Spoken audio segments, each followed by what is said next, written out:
Olá, gente, a gente voltou de novo. O podcast Sábado às 9 estava de férias, mas a gente deu esse tempo para a gente se organizar, porque vem novos projetos por aí, e um desses projetos era a gente começar no YouTube. E o nosso primeiro episódio no YouTube será sobre os filmes que abordam sobre o tema bullying, que a gente tem uma convidada super especial, que é a psicóloga Adriana. E eu vou deixar agora para o meu sócio se apresentar também, depois a nossa convidada vai se apresentar. Eu me chamo Adiel Reis, sou sócio da Kalinka aqui no Sábado às 9. E curioso porque os episódios vão ser lançados agora todo sábado às 9. Antes eram lives, agora eles vão ser lançados no YouTube, no Facebook e em formato de áudio no Spotify. E todo episódio vai ter um convidado especial e hoje é a doutora psicóloga Adriana Andréa. Tudo bem, doutora? Tudo bom. Agradeço muito a oportunidade, principalmente de ser a primeira, né? De fazer parte desse processo. Eu quero colocar assim, à disposição de vocês, sempre que vocês precisarem, eu estarei aqui para contribuir, para orientar, para conscientizar, para a gente debater sobre assuntos, principalmente nesse lado mais infantil, devido à minha formação, sou psicóloga clínica, atendo crianças e adolescentes, também sou psicopedagoga, né? E estou fazendo graduanda em terapia cognitiva comportamental. Então, sou formada há 14 anos, né? Então, fui professora de educação infantil, hoje sou professora universitária também. Então, é sempre bom compartilhar, conversar, dialogar. Então, agradeço a oportunidade e vamos conversar, né?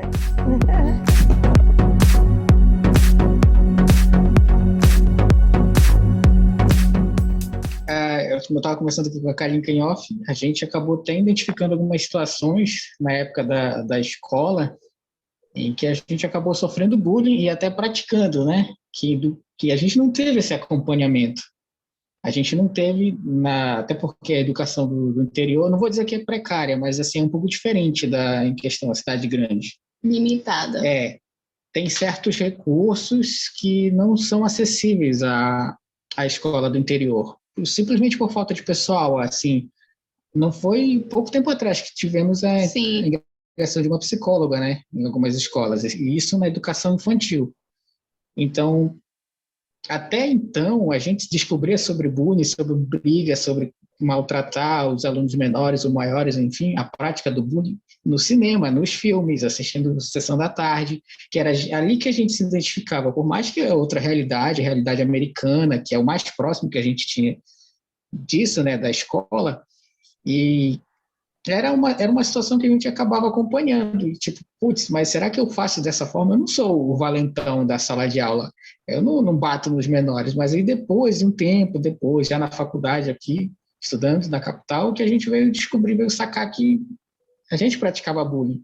Eu não tenho vergonha de dizer, mas eu já fui um aluno que praticou bullying também, sabe? Parece que não. E também sofri muito. Eu acho que foi uma reação em cadeia, de sofrer de uns e acabar meio que descontando nos outros, né? Eu não sei como, no lado de uma psicóloga, isso pode ser definido, mas depois, como eu estou dizendo, depois de muito tempo observando, assistindo filme, lendo sobre o bullying, descobri que fui tanto um praticante quanto uma vítima também. Isso é muito comum? Essa é a primeira pergunta que eu vou fazer, antes da gente tocar no assunto dos filmes. Isso é comum?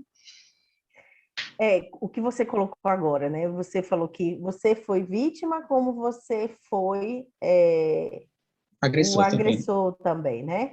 Então, é uma transferência. Então, na psicologia, a gente chama de transferência. Então, aquele sentimento, né? Aquele sentimento, aquela tristeza, ao mesmo tempo aquela raiva, né? Aquele sentimento de impotência, porque a gente acaba se sentindo muitas vezes impotente. Então, porque o agressor, ele é como se fosse o valentão da turma, né? Muitas vezes nem é aquele agressivo, de fato, como a gente viu. Não é necessário apenas bater, mas as ofensas, né? Então, ele acaba se sentindo o tal, assim, né? E aí o outro se sente inferior. Então, se eu passo por isso, né? E eu encontro, por exemplo, alguém que é inferior a mim, eu posso fazer o quê? Essa transferência, né? Uhum. Então, eu pego aquele sentimento agora, e pode ser, muitas vezes, de uma forma inconsciente. Ele não vai Uhum. agir, eu sofri, agora tu vai sofrer, entendeu? Pode acontecer de forma inconsciente. Da mesma forma que, muitas vezes, essas crianças que são os agressores, eles passam por isso em casa, né? Com os Entendi, próprios entendi. pais. Então, podem ter pais ali agressores físicos, agressores verbais, agressores psicológicos. Então, muitas vezes esses agressores também podem passar por violência, violência sexual, violência física, qualquer tipo de violência, né? Então, muitas vezes a sociedade ela também não olha para o agressor, né? Aí lá a gente geralmente olha para a vítima, para aquele que está sofrendo. Mas a gente precisa olhar para os dois lados. A gente precisa Uhum. olhar para aquele também que está sendo aquele que está agredindo. E a gente também tem que olhar para a plateia, né? Porque aquela pessoa, aquele grupo que está olhando ali, que está observando aquela violência, aquela prática sistêmica, porque isso não acontece de uma forma apenas isolada, geralmente acaba acontecendo de uma forma sistêmica várias vezes, várias vezes, várias vezes. Ela também precisa ser trabalhada para a questão do respeito, da empatia, de se colocar no lugar do outro. E se fosse com você, como é que você iria se Uhum. sentir? Né? E se fosse você excluído porque você tem uma deficiência, porque você tem um transtorno, independente de qualquer coisa, ou porque você é gordinho ou magrinho, né? Então, a gente também precisa trabalhar com todos esses sentidos, com todos os envolvidos. E o cinema, ele pode ser uma ferramenta positiva, os filmes, as séries, nesse sentido? Sim, depende muito, né? Quando a gente faz um trabalho direcionado para ele, então ele pode ser algo como uma forma da pessoa entender de fato, realmente, né? Fica mais fácil de assimilar. Então, Uhum. eu posso falar na parte técnica, a gente vai assistir um filme, ele vai ver ali na prática, né? Ali na história do filme. Então, é mais fácil de se colocar, mas quantas vezes a gente pode ter assistido um filme e achado aquilo tão natural e não ter percebido que aquilo era uma situação de bullying? Ah, Sim, porque isso é tão natural, isso acontecia comigo e tal, na minha infância. Eu nem sabia que aquilo era um bullying. Então, o filme ele é bom, mas se não tiver uma instrução, ele acaba sendo apenas mais um filme. E a pessoa vai achar que aquilo ali não vai perceber o bullying, né? Não vai, pode não perceber. Então, tem que ser mesmo nessa questão de instrução. Mas ele é riquíssimo, é um material sim. riquíssimo, os filmes para isso, nesse sentido. É só, assim, para encerrar esse assunto inicial, assim como um filme, uma série pode ser uma ferramenta para um projeto de psicologia voltado para o bullying, ele também pode ser gatilho para a prática? Pode, né? Porque muitas vezes é, a pessoa pode ter uma ideia, mas não sabe como fazer, né? Hum, E aí ela assistindo o filme é um gatilho. Ah, eu vi no filme tal que faziam isso, e muitas vezes até tem aquela ilusão, né? Eu vi no filme, deu certo, então eu vou fazer. Eu vi no filme entendi. tal que aconteceu assim, deu certo, eu vou fazer, né? E aí, infelizmente, a criança, o adolescente pode é, fazer, sim, com certeza. Por isso que é importante a conversa, o diálogo com os pais, né? Os pais precisam estar atentos também, na questão da faixa etária do filme, né? Tudo isso. Por uma questão, por exemplo, existem aquelas situações de agressão na escola, né? Existem N notícias que falam sobre isso, N filmes que falam sobre isso. Então, isso pode, sim, ser um gatilho para estimular o adolescente, a criança a agir da mesma forma. Infelizmente. A gente já pode também começar falando sobre o primeiro filme que a gente listou com a senhora, que foi o Extraordinário. Tá. E foi um filme que, na época que estreou, todo mundo foi logo assistir, muita gente comentou, e principalmente a minha irmã. Minha irmã, ela gosta muito desse filme, ela ama esse filme. E o filme, ele aborda o bullying também de uma forma, como eu posso dizer, geral, né, que acontece na escola, com uma criança, e é porque ele tem... Ele nasceu com uma deformidade. Sim. Uma deformidade no rosto. E aí ele precisou fazer diversas cirurgias plásticas. Só que ele trata muito, resumindo, ele trata daquela frase: crianças são cruéis. E eu não sei se ela se aplica, né? Eu até tenho uma dúvida que eu tenho se é verdade que crianças são cruéis mesmo. Mas, assim, ele sofre muito bullying, tipo, da questão da aparência, ele é chamado de monstro. Tem uma cena que é muito impactante, que um pai de um colega dele retirou ele com Photoshop de uma foto da turma porque estava desconfortável com aquela imagem. Então, isso pegou muito forte no filme. O filme é muito, assim, ele até certo ponto ele chega até a ser difícil de digerir em alguns momentos por causa das situações agressivas ali. Mas no final tem aquele resultado bacana, ele é aceito. Quer dizer, não deveria nem ser aceito, porque não é uma situação. Mas, enfim, o final foi feliz. Só que ele aborda muito aquela situação que a senhora falou, de vir de casa, o bullying. Os pais, eles falavam para os coleguinhas: olha, você não pode ficar perto dele porque ele é um monstrinho, porque ele não é legal, ele pode te passar doença. Começavam a falar certas coisas que não aconteciam. Só que, tipo, as crianças mesmo não entendiam por que os pais, quer dizer, na história era por que os pais, por que meu pai não deixa eu conversar com ele, por que meu pai não deixa ter contato com ele? E aí é um garoto que começa a construir uma amizade com ele, proibida, porque os pais não querem, e aí rola uma amizade legal, bacana, só que tem um momento, o segundo ponto de virada, que é ali que o menino ele meio que tem que escolher entre os pais e o garoto, e a amizade do garoto.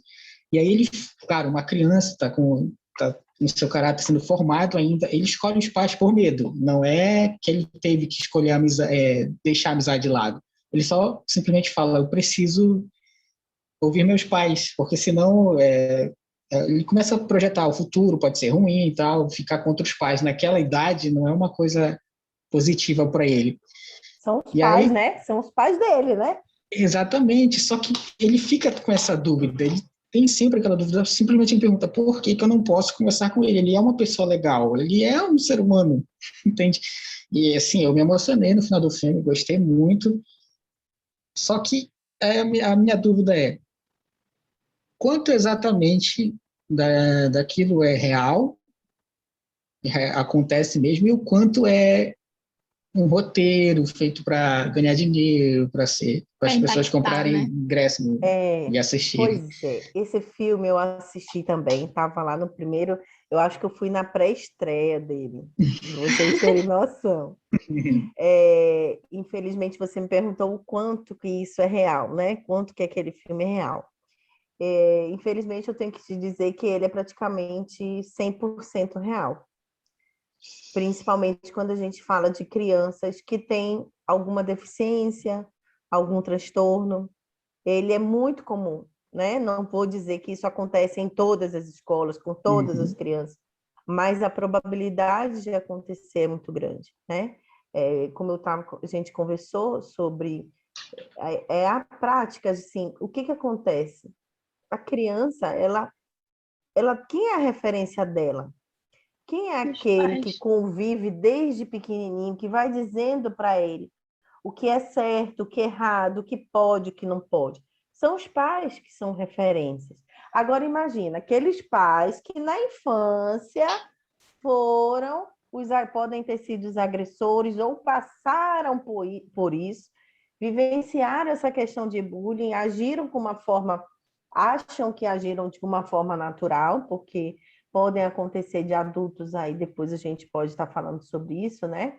As consequências lá na fase adulta, passaram por essa fase sem entender que aquilo ali era uma agressão, né? Uma agressão psicológica, uma agressão física, uma agressão verbal. E aí, muitas vezes, os pais acabam fazendo esse tipo de orientação para as crianças. Então, quem é a referência deles? A referência das crianças são os pais.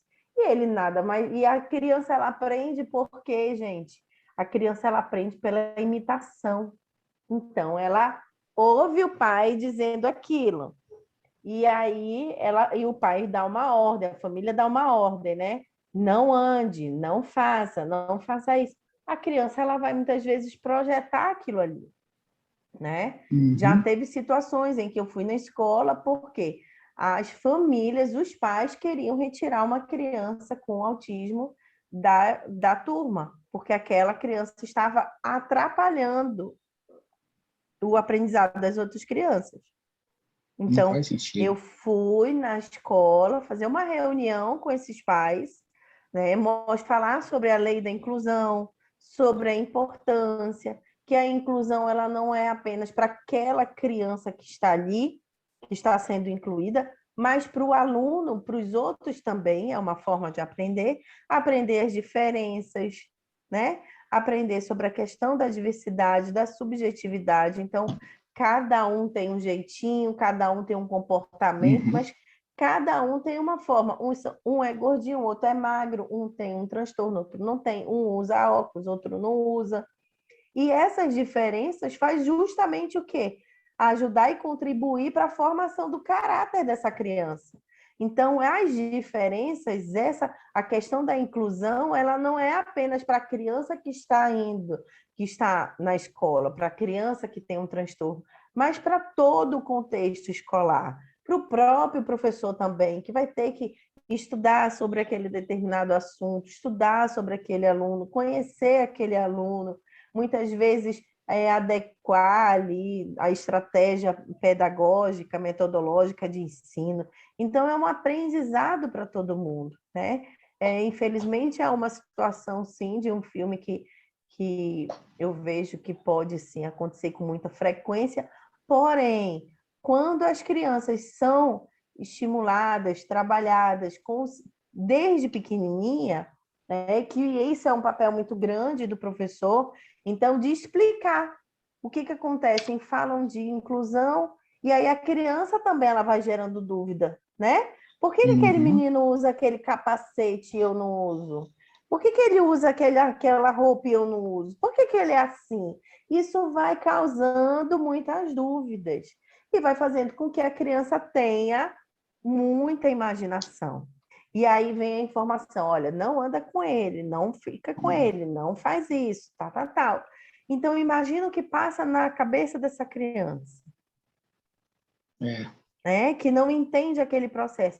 Mas a partir do momento que a gente realmente, de fato, faz a inclusão, orienta, tira a dúvida. Por que não pode tirar a dúvida? A criança ela pode perguntar, né? E aí a gente vai responder. Então, ela vai vendo de uma forma lógica que a gente vai explicar de acordo com a faixa etária dela, do que ela é capaz de entender, e aí ela vai entendendo sobre as diferenças. Olha, com esse menino, você gosta de brincar como? Eu gosto de brincar de futebol. Mas o Joãozinho também gosta de brincar, mas ele não gosta de futebol. Ele gosta de brincar, de ver as propagandas da televisão. Sério? Sério? Aí você sabe até que número? Aí ele diz, eu sei até o 20. Sabe até quanto que o Joãozinho sabe? O Joãozinho já sabe até 100. Nossa, já sabia que ele pode te ensinar? Então, tudo isso a gente vai explicando, orientando por quê. Por que que ele tem 7 anos e ele não fala? Porque ele é bebezinho, né? Ele usa fralda, ele é bebezinho. Aí eu digo, ele é do tamanho do bebê? Não. Eu digo, então tu acha que ele é bebê? Ele anda assim no colo da mamãe? Aí, não. Então ele é bebê? Não. Então ele não é bebê. Mas por que que ele usa mamadeira? Aí a gente vai ensinar, porque ele ainda está aprendendo a comer comidinhas diferentes. Por que que ele ainda? Porque ele ainda está aprendendo. Você já aprendeu, ele ainda está aprendendo. Por que que ele usa fralda? Porque ele ainda está aprendendo a usar o banheiro, né? Então, isso vai clareando a cabeça da criança, vai tirando essas dúvidas, a gente pode aproveitar essa situação para ajudar. Teve uma vez que foi muito engraçado. Um, um... Eu fui numa escola e aí a criança tinha muita mania de colocar as coisas na boca, né? De colocar tinta, cola. E aí a professora já tinha conversado com ele, com as crianças, né? E aí a criança de inclusão estava chegando perto do outro, da tarefa do outro. Aí ele pegou, se meteu assim, não pode, e ajudou o menino, sabe? Pegou e conduziu. Quer dizer, a gente percebe que, de fato, a escola também tem esse papel, o professor tem um papel fundamental para isso. Porque se a gente não percebe, não faz uma intervenção, aquilo ali vai aumentando. Então, aquela bola de neve vai crescendo. Daqui a pouco, quando a gente vê, a bomba já estourou. Você falou do professor, né? Eu sou professor de formação e no meu segundo estágio eu tive uma experiência que não foi muito legal. Tinha um aluno com autismo na minha sala, segundo ano. E a professora chegou cochichando comigo, ela disse assim: Adiel, tu não acha que esse aluno aqui, os pais não deveriam procurar uma outra escola para ele porque ele atrasa a turma? E eu, assim, na época estudante ainda, né, de licenciatura, falei, não sei dizer, eu não sabia, realmente não sabia, porque eu estava vindo de um professor, de uma professora, eu falei, não sei como é que é a situação dos pais, não sei, porque a escola era pública. Aí ela continuou, argumentou, dizendo, não, é porque eu não tenho formação para lidar com autismo. Nesse caso, eu não sei como lidar com ele. Então, eu fico meio que aguentando aqui, porque se eu não aguentar, os pais vão falar que o professor não tem paciência. Sei que a gente pega muito mais na questão da formação, tal, coisa de governo, tal, direção, mas ficou marcado isso, tá? Eu não coloquei no projeto final de estágio, mas aquilo está documentado para mim. Eu fiquei pensando depois. E até hoje eu não sei solucionar essa questão. Será que a professora precisaria de formação? Será que os pais poderiam procurar uma escola? Deixa eu te falar. Sabe o que atrapalha? Atrapalha, na verdade, a inclusão? São a falta de capacitação dos professores. Isso atrapalha a inclusão, tá? A falta de campanhas de conscientização, de empatia. Isso atrapalha a inclusão. A falta de conhecimento sobre aquele aluno. Isso que atrapalha a inclusão, né? A falta de, muitas vezes, dos professores. Eu digo que a inclusão, ela não tem que ser algo de fora para dentro, ela tem que partir primeiro daqui, ó, de dentro da gente olhar aquele aluno, porque eu digo isso porque eu já fui professora também de educação infantil. Então, eu também não estudei isso na faculdade, apesar de não estudei sobre autismo na faculdade, apesar de, mas como, né? Você é psicóloga, mas eu estou formada há 14 anos, né? E bota 14 mais os 5 anos, então, na minha graduação, eu não estudei sobre autismo. Mas eu me deparei na sala de aula com uma aluna com autismo. E aí eu peguei, a mãe me perguntou, Adriana, minha filha tem autismo. Você sabe... Aí eu disse, o que é isso? Me desculpa, eu não estudei na faculdade. Aí ela disse, você não sabe? Eu disse, não. Aí ela falou, eu falei, tem livros para eu ler? Aí ela disse, tenho, amanhã eu trago para ti. Aí ela trouxe, assim, um monte de livros. E eu comecei a estudar sobre isso. Como é que eu ia? Eu tenho uma criança na sala de aula. A primeira coisa que eu tenho que saber, eu tenho que conhecer esse aluno, essa aluna. Saber o que é autismo, né? Agora, se a gente coloca essas barreiras, o que atrapalha a inclusão não é a criança, mas essas barreiras que a gente coloca na nossa frente, essas barreiras atitudinais que a gente coloca. Então, esse bloqueio, eu não sei, eu não estudei, mas todo mundo tem a capacidade de aprender. Eu também não estudei na faculdade sobre autismo. Talvez você não tenha estudado também, não sei, mas isso não impede de dizer que eu nunca vou saber sobre isso. Uhum. Entendeu? Então, quando a gente olha qual é o meu papel, eu como professora, o que eu posso contribuir para aquele aluno? Ele está ali. O que eu posso fazer para contribuir para o desenvolvimento daquela criança? Então, a primeira coisa é em busca sobre o que ele tem, sobre o transtorno, sobre a deficiência, não ter vergonha de dizer que não sabe, de pedir ajuda, né? E procurar ter principalmente a empatia. E se fosse eu na situação desse aluno? E se fosse o meu filho na situação desse aluno? Né? Hoje, a questão vocês colocaram, existe uma escola especial, é melhor levar ele para a escola especial, né? Que a professora questionou para você. Hoje, pela lei, todas as crianças devem estudar em escola regular. É algo assim, ó. Todas as crianças devem estar em escola regular.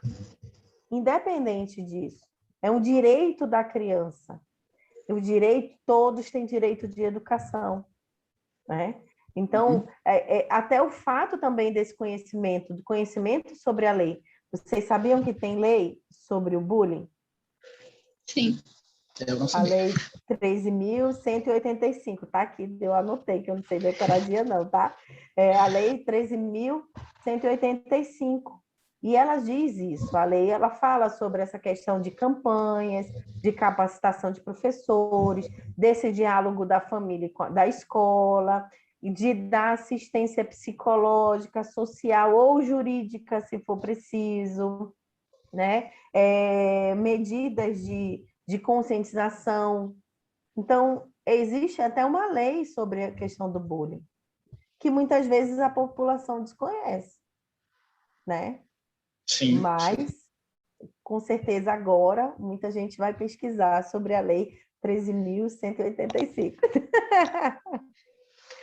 A gente vai falar agora do segundo filme que a gente listou, que eu listei, que na verdade é uma série, que tem 3 temporadas, cada temporada tem 7, 8 episódios.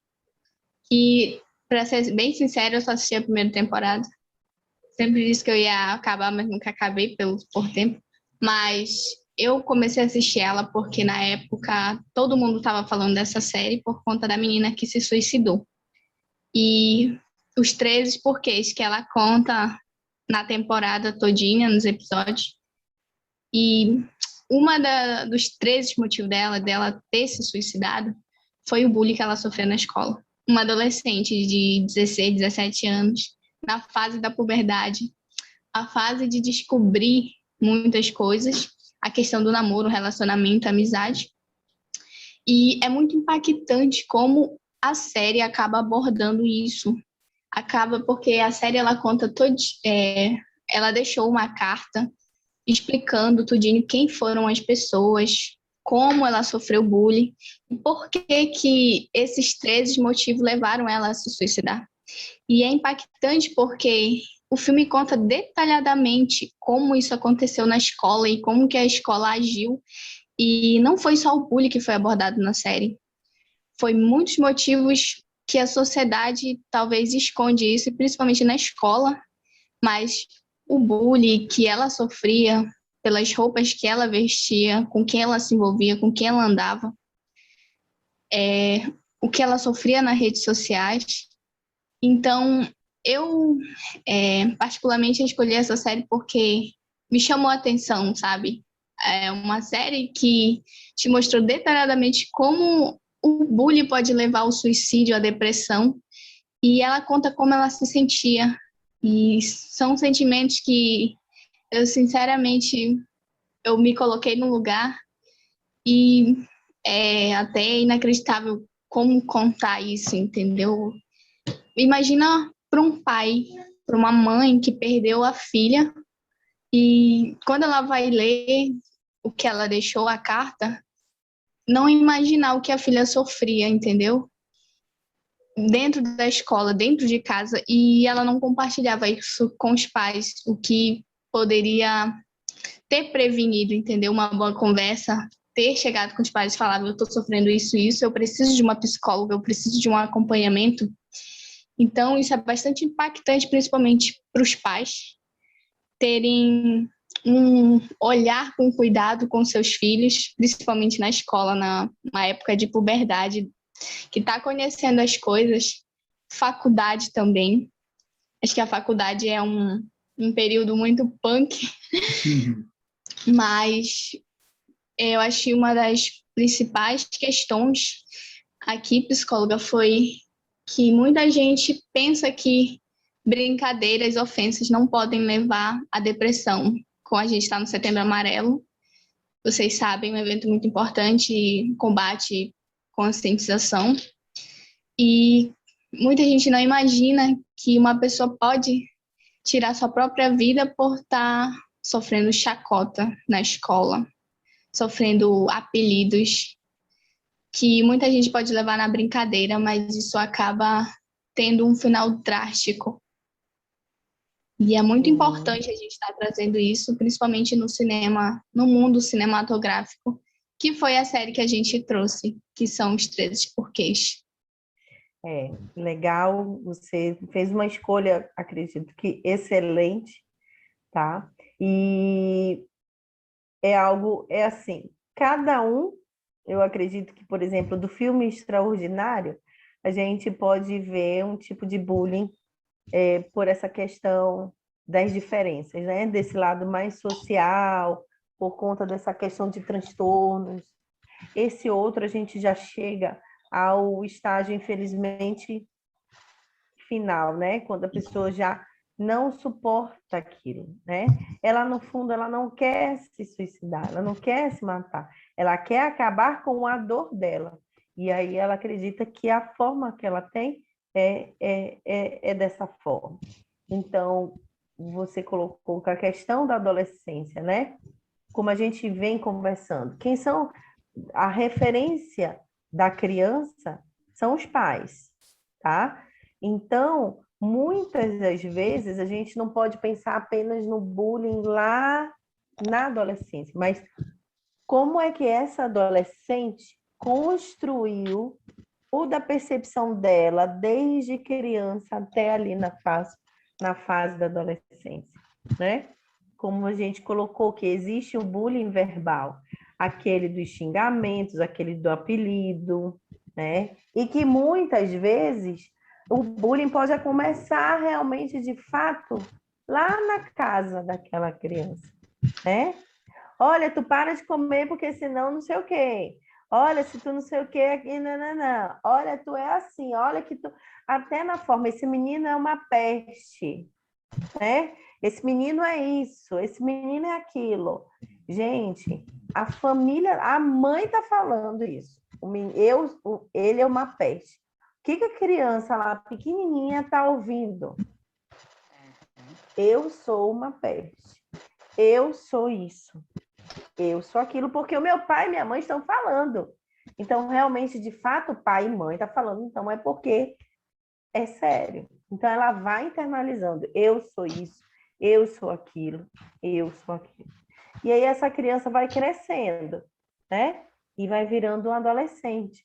Quando chega lá na fase da adolescência, os pais já não são tão referências assim. Ela já quer o quê? vou pegar e agora eu quero me apresentar ao mundo, né?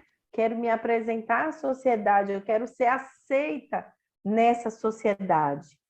E aí imagina, gente, lá vem a sociedade que começa a falar que ela é isso, com as agressões físicas, rebaixar, fazer intimidação, humilhar, xingar, agredir. Essa adolescente pode ter passado por vários conflitos na infância, e aí vem essa fase da adolescência. Imagina o bombardeio de emoção que essa adolescente passou, né? E que muitas vezes o bullying ele pode ser muito camuflado, né? Que mas é só uma brincadeirinha, é só um apelidozinho, né? Mas é aquilo que a gente já conversou. A gente não entende, a gente não sabe como o outro está recebendo essa informação, o que o outro está pensando, o que o outro está sentindo, qual é a emoção dele, né? E aí vem a questão. Meus pais falavam que eu era assim. Os meus amigos falam que eu sou assim. Então, eu sou um incapaz. Eu sou isso. E aí a baixa autoestima dessa adolescente vai ficando lá embaixo. Muitas vezes o adolescente até quer falar, quer conversar, mas a família hoje, infelizmente, não tem um tempo para isso. Você já está adolescente, está na hora de você começar a se virar nos 30, né? Resolve isso aí, porque eu resolvia. Na minha infância, minha mãe nem ia na escola para resolver meus problemas, né? Então, da questão da escuta. E ainda tem outro fator, aí que a gente volta no que ele tinha colocado sobre a questão dos próprios filmes, né? De incentivar, de estimular. Então, eu não tenho um diálogo com meus pais. Eu não consigo dialogar com os meus amigos, porque eles estão ali me deixando para baixo. O que eu vou fazer? Eu vou para a rede social, que lá eu posso ser o que eu quiser, eu posso colocar um perfil falso, eu posso botar uma foto minha de Photoshop, eu posso dizer que eu moro lá, não sei aonde, e ali todo mundo aceita, porque a gente ainda tem essa questão, né? Das redes sociais, da questão de que ali todo mundo vai aceitar. E muitas vezes a gente olha a vida dos outros, né? E ainda se sente isso. Poxa, o outro, a grama do outro, né? Sempre é mais verde do que a nossa, tem essa também. E aí ela vai para a rede social e ela vê que o outro é feliz, que o outro é isso, que o outro é magro, que o outro é o ideal, e vocês não têm noção do quanto que isso pode afetar psicologicamente essa pessoa, né? Então, ela vai se apegar em um grupo que vai chamar atenção, que vai acolher, achando que é amigo. E que existem aqueles casos, até semana passada eu fui numa entrevista de um caso de um adolescente que ele estava tramando aqui em Manaus, gente. Ele estava tramando um ato terrorista numa escola. Só que conseguiram conectar, iam fazer ele, mais 2 que moravam em outras cidades, iriam fazer, né? E aí a polícia conseguiu intervir. E quando chamaram ele para falar, né, o porquê, ele colocou que era uma vingança de uma questão de um bullying que ele tinha, ele não gostava daquela escola. E o pai nem suspeitava daquela situação, entendeu? Nem imaginava aquela situação. Então, é algo que a gente tem que verificar, né? Tem que conversar, tem que acolher. Muitas vezes, o adolescente ele vai transmitir de uma forma, por exemplo, gazetando aula, porque ele não quer mais ir para a escola, né? Ele pode gazetar, não sei se ainda falo gazetar, mas eu falava na minha época. Gazetando aula, falta aula, as notas ficam mais baixas, né? Essa questão de insônia, ansiedade, e aí dificuldade de aprendizagem. Então, vem vários fatores, isolamento. Então, ele era muito comunicativo, agora ele não quer mais saber de ninguém, né? Nenhum amiguinho, o que está acontecendo? Então, os pais também precisam ficar atentos, os professores também têm que ficar atentos no comportamento desse aluno, né? Então, verificar se, de repente, ele tinha um comportamento e, de repente, foi mudando. Então, geralmente, o adolescente, ele manifesta dessa forma mais comportamental. A criança, ela já manifesta de outra forma, né? O xixi na cama, começa a regredir, não quer, fica doente, começa a dar febre, somatiza, né? Somatiza essa dor, nega, começa a chorar porque não quer ir para a escola. Então, tanto na criança como na adolescência, pode apresentar esses sintomas e que a gente não pode deixar para lá, porque a minha dor é diferente da sua dor. Você pode ter vivenciado de uma forma e eu vivencio de outra forma. A gente tem que respeitar e entender e acolher, né? Que às vezes tem uns sinaizinhos ali para a gente recorrer mesmo para não chegar nesse ponto do suicídio. Você falou agora há pouco que existem 8 tipos de bullying. Você pode repetir para nós quais são, assim, resumido? Tá. Tem o físico, o bullying verbal, tá? O bullying escrito, o bullying material, cyberbullying, o bullying moral, o social e o psicológico. Quer que a gente vai falando um pouquinho deles direitinho? Seria bom. Né? O bullying físico é aquele que chega na questão mesmo da agressividade, né? Então, chega na agressão ao fato. Empurrões, beliscões, tapas. Então, existe mesmo uma agressão física. A verbal, ela pode ser aqueles apelidos, né? Que as pessoas acham que é só uma brincadeirinha. Então, isso também pode ser um bullying, essa questão verbal de ofender, de agredir, de apelidar, de xingar, tá? O escrito, bilhetinhos, às vezes aquele recado lá na porta do banheiro do colégio, né? Na mesa do colégio. Então, isso também pode ser um bullying, né? Do material, então, de rasgar o material do outro, esconder, que mais? Pegar, né? Eu vou pegar teu lanche, agora é meu, te vira, fica aí com fome, eu quero isso. Muitas vezes, mesmo assim, eu quero isso aqui, pronto e acabou, te vira. E pega as coisas do outro, né? Isso também. Tem a questão do cyberbullying. De bater, assim, na pessoa, na criança, no caso, também, né? Eu não estou conseguindo te ouvir direito. Me escuta agora? Sim. Não seria só questão de bater, de machucar, também de pegar objetos. Sim. Isso entra nessa categoria, vamos dizer assim.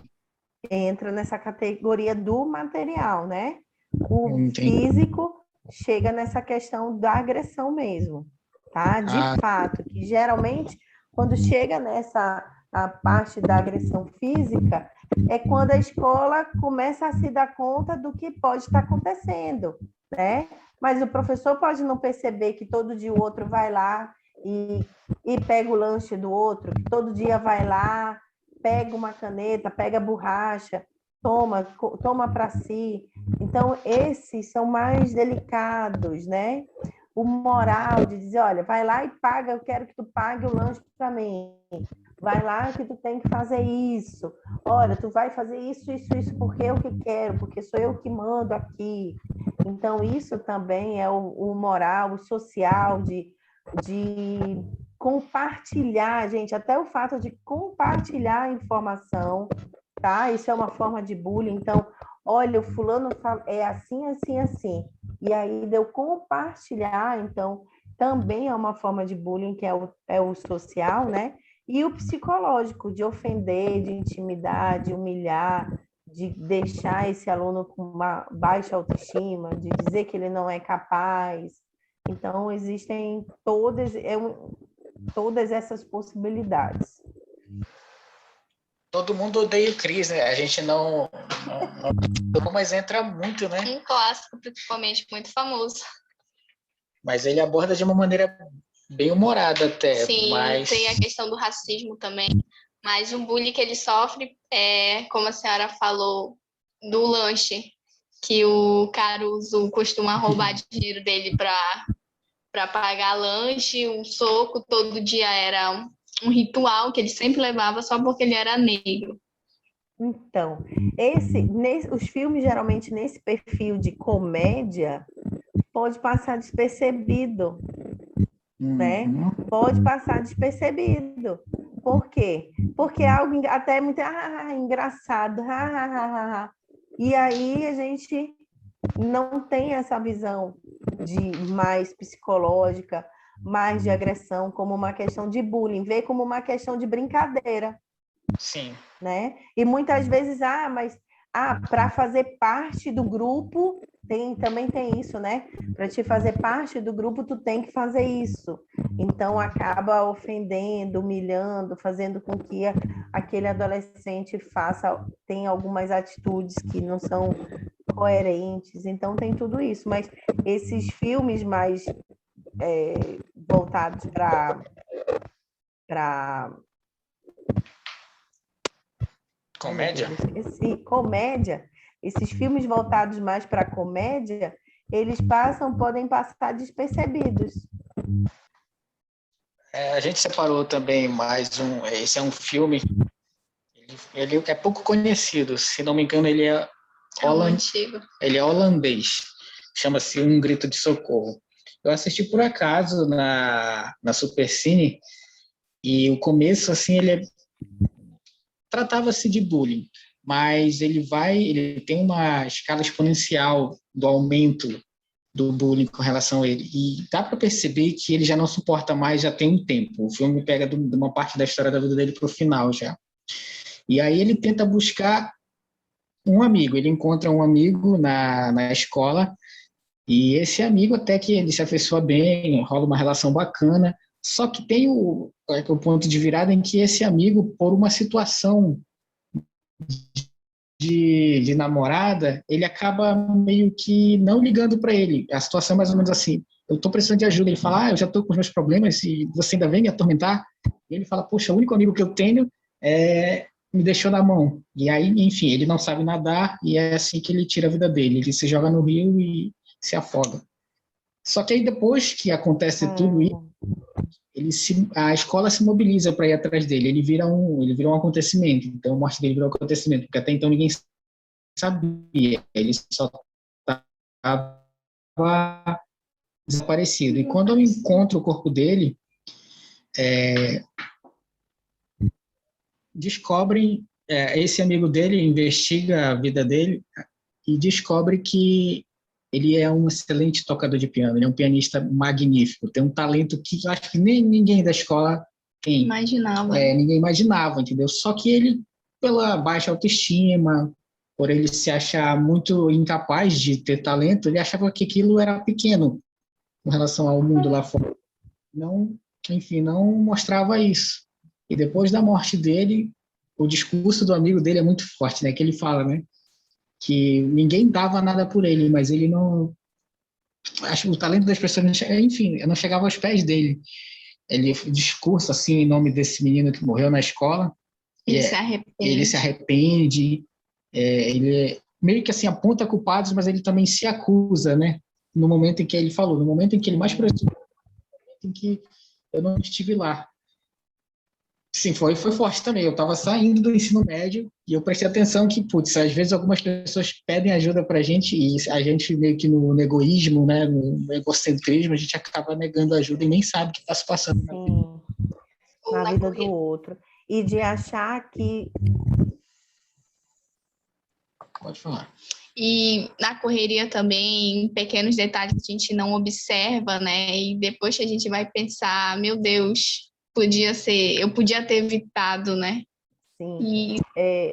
Essa questão também de achar que o outro não vai fazer, né?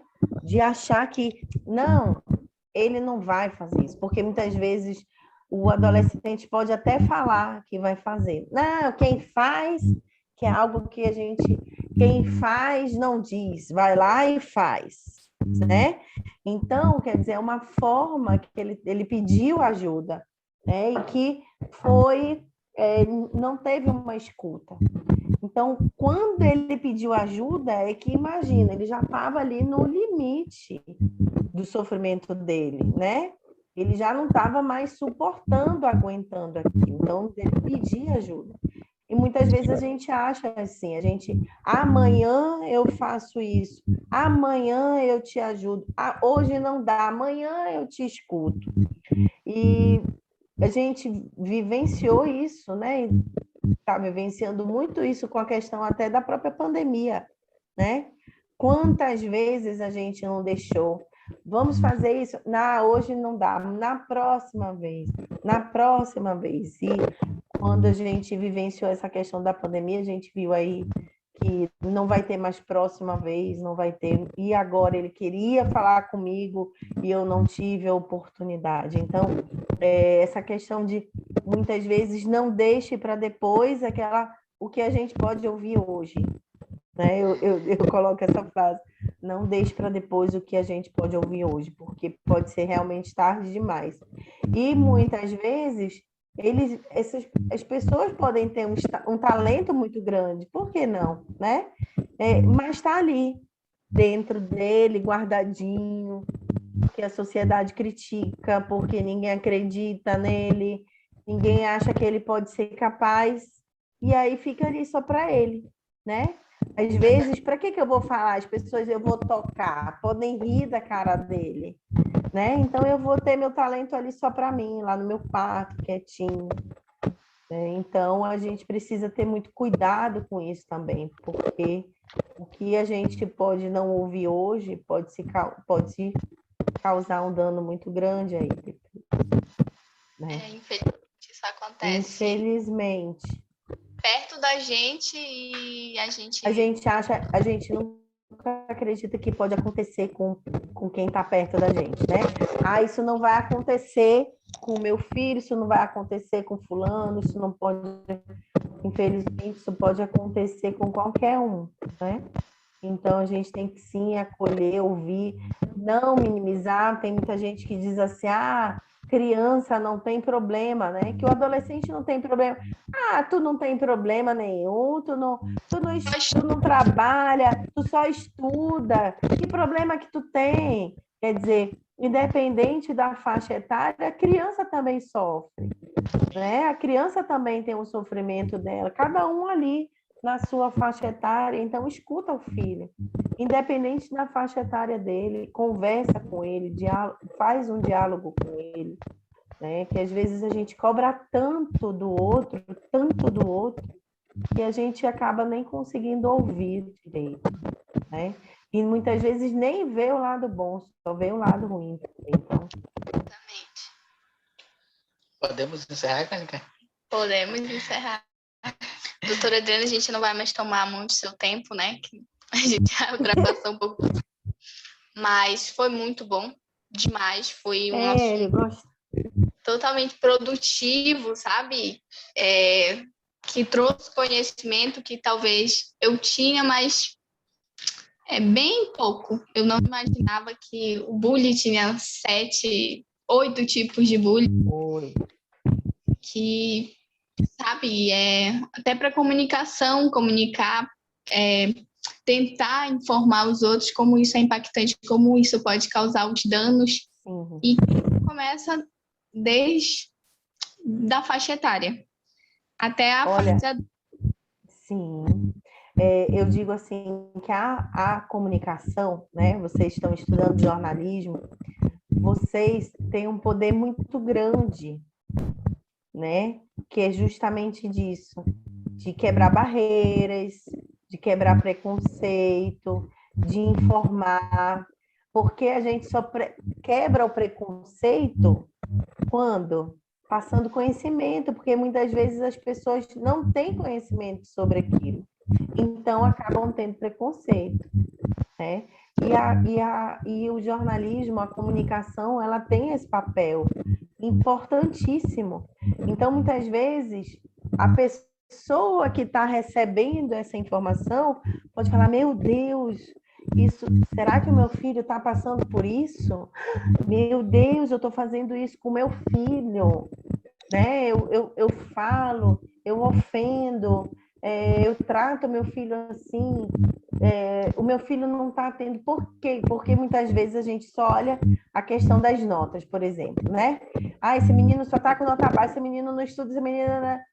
Agora não, com essas informações a gente pode olhar o porquê disso aí, de investigar mesmo, né? De saber se tem algum outro motivo que pode estar contribuindo para essa dificuldade de aprendizado, né? Para não ser apenas essa insônia dessa criança, esse sono excessivo desse adolescente, essa compulsão alimentar, né? Essa magreza, de repente aquela pessoa que está sofrendo começa a emagrecer tanto, ou então começa a engordar tanto. Então tem infinitas situações que a gente precisa olhar o outro com um olhar cuidado. E eu digo assim, se a gente não sabe o que fazer, procure a ajuda de um profissional, né? Procure a ajuda de um psicólogo, de um médico para orientar, para conversar, para tirar suas dúvidas. Conversa com os professores da escola, explica a situação também. Então, para que todos possam contribuir nesse sentido, né? Não é só o papel da escola, não é só o papel do aluno, não é só o papel dos alunos, todos devem estar envolvidos nesse processo, né? E nesse combate desse bullying. E é muito importante as escolas terem sempre campanhas para conscientizar sobre bullying. Secretária, que é super importante. A educação vem de casa, sim, mas a escola também está como uma estrutura para ajudar a entender e a informar os alunos. Sim. Muitas escolas ainda acham que é um tabu falar sobre educação sexual, mas, ao meu ver, é muito importante você estar esclarecendo as dúvidas de criança que talvez os pais não conversem. Pelo fato de ser um assunto tabu, e a escola já está ajudando, já está orientando que muitas questões... vezes os pais não têm conhecimento, os pais podem não ter instruções, né? Até mesmo de saber orientar, de saber conversar, né? Então, infelizmente, são poucos os psicólogos na escola, né? Existem. Na escola pública não existe, eu acredito que isso deveria ser algo obrigatório, ter um psicólogo escolar em cada escola, né? Até na própria escola particular, são poucas as escolas que têm, mas quando a gente percebe que tem um psicólogo escolar, a gente já vê uma diferença, principalmente nessa questão da inclusão, né? Então, é importante isso. Para quem não tem condições, eu não tenho condições de pagar um psicólogo para o meu filho, o que eu faço? Existem as clínicas escolas, que têm alunos que estão estudando psicologia, estão ali no processo de aprendizado, que são orientados por professores que são psicólogos. Então, muitas vezes, as clínicas e escolas oferecem um valor simbólico. Então, procurem as escolas, as universidades, para ajudar nesse processo, né? Porque muitas vezes a gente sabe que o atendimento psicológico nem todo mundo tem condições, mas também não tem conhecimento de que existem as clínicas e escolas, que são justamente para as comunidades, né? De cada universidade. E, particularmente, eu acho a profissão psicóloga uma das profissões mais bonitas, como de professores também, porque trata principalmente da mente, como você entender a mente de um outro ser humano, além da sua. Eu sou suspeita para falar. E eu tenho uma admiração enorme por essa profissão, como a profissão dos professores também, porque eu fico admirada, entendeu? Como a mente das pessoas podem ser tão diferente uma das outras. E Sim. é fascinante. Ainda bem, né? Ainda bem que nós somos diferentes. Imagina todo mundo igual, que coisa chata. Né? Doutora, a gente pode encerrar o papo por aqui. Particularmente, eu digo que gostei muito. Para o primeiro episódio dessa segunda temporada no YouTube, vai ser muito bom. Já digo que eu gostei muito do conteúdo. E a gente tem material para aproveitar. Vixe, olha, se precisar, é só falar. Facebook. Começaram certo com a... Não, é sério, eu tô brincando, eu sou assim, mas começaram certo, com o assunto certo. Eu amei de paixão, viu?